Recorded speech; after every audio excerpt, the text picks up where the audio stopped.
18 of the 19 embassies closed by the United States across the Islamic world and Africa reopened on Saturday.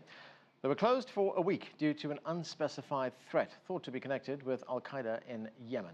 The U.S. Embassy in Yemen itself remains closed, as does the U.S. consulate in the Pakistani city of Lahore. Nathan King is with me now. He joins us with more on this developing story. Nathan? Yeah, you're right to stress that the threat in Yemen and Pakistan are actually separate, but it does seem that the U.S. State Department feels that the threat has largely passed in most of the Muslim world and Africa. But the exact nature and scope of that threat is still largely unknown. In the Yemeni capital, Sana'a, security has remained tight all week, and American and Westerners have been heading home. But by Saturday, all but the Yemeni embassy from Baghdad to Bujumbura reopened. Sana'a remains shut due to the ongoing concerns about a real threat stream indicating the potential for terrorist attacks emanating from Al-Qaeda in the Arabian Peninsula, says the US State Department. The Yemeni government said on Wednesday that it foiled a plot by Al-Qaeda in the Arabian Peninsula to attack a major oil terminal.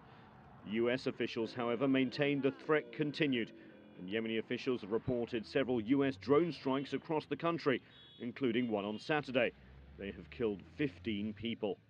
The threat, thought to have come from an intercept of Al-Qaeda leadership, may now be dissipating, and some have asked whether the US overreacted, especially as the US administration has repeatedly said that Al-Qaeda has largely been destroyed. But Western European embassies also closed in connection with this threat, and there were a number of other factors to consider too. The anniversary of the East Africa bombing, the Ramadan holidays, the Benghazi incident, all that played into the decision-making. The Lahore consulate in Pakistan will also remain closed due to a separate threat. The US government has ordered the evacuation there of all non-essential staff. A worldwide travel alert for American citizens remains in place until the end of August.